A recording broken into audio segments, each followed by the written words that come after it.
Remember us? You saw us at E3 in Los Angeles when we announced the release of Devil May Cry 5.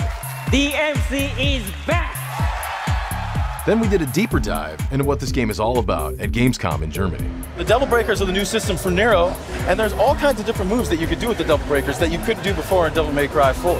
And now, we want to bring you to our backyard in Osaka, Japan, where we plan to show you some features that the public has heard about, but never seen. We're also going to get inside the mind of the brilliant man behind the game, Itsuno-san. Since coming to Capcom in 1994, he's been the driving force behind some of our most beloved series. Games like Street Fighter Alpha, Star Gladiator, Rival Schools. And Itsuno is known for applying that fighting game knowledge to the action-adventure genre, with games like Dragon's Dogma and, of course, Devil May Cry. But first, we're hanging out in Osaka. It's known as a city that's highly supportive of the arts, so it's no surprise that Capcom's Osaka-based headquarters is like a magnet, attracting a talent pool of highly creative people. Speaking of creative, we're meeting some colleagues from Capcom at a local izakaya. Itsuno-san likes to encourage colleagues to exchange ideas and think outside the box. Gatherings like this are an example of how that's fostered at Capcom. And Devil May Cry 5 is evidence that his approach is working, which is why I can't wait to showcase some features that the public hasn't seen yet. When you enter the Capcom studios, it's obvious that it's all about gaming here. On this bustling floor, Itsuno-san works alongside his colleagues. And sometimes, he games with us. For gamers who aren't familiar with the Devil May Cry series, the name of the game is Style. It's a combat-heavy game where players are rewarded by stringing together stylized attacks while avoiding damage. Varying up your attacks is key to raising your style rank.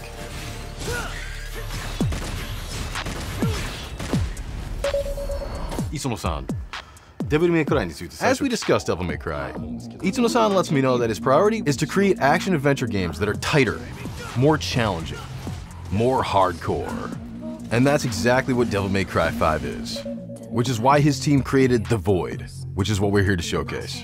The Void is a place where players can experiment with enemies, weapons, moves, and combos. It's a place where someone who's new to the game can gain mastery of it, or where DMC fans can perfect their techniques and hone their style.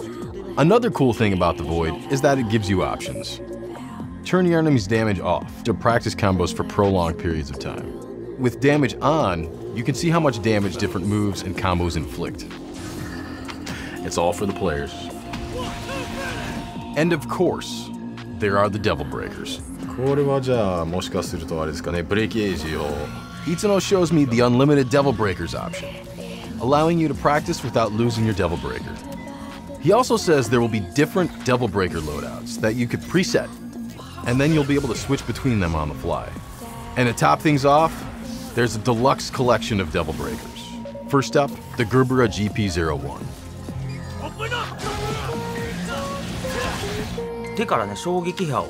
If you're already familiar with the game, you know the standard Gerbera uses shock waves to repel projectiles and send the enemy flying. The Gerbera GP01 takes away the ability to repel projectiles, but it adds movement options. You can make Nero shoot up into the air, or if he's already in the air, he'll shoot down to the ground. Next, the Pasta Breaker. Why pasta? Itsuno-san was thinking, what if Nico, that's her, was just cobbling something together with stuff she had lying around. She saw this fork, she's thinking, he needs to eat, and so the Pasta Breaker was born.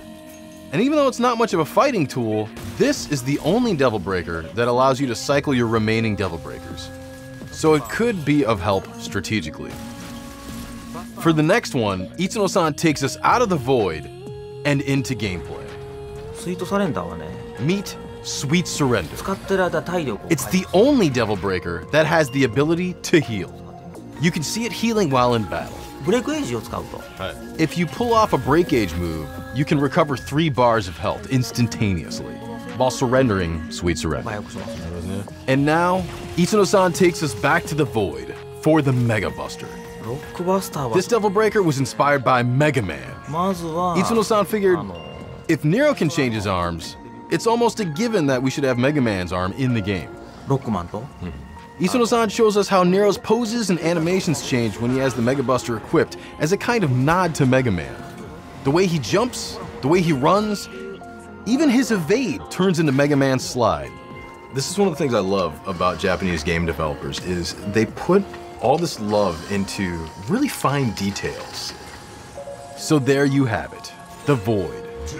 A place where you can experiment, practice your combos, learn the enemy patterns, and hone your skills to take on Isuno-san's challenge of tackling his idea of a seriously hardcore game.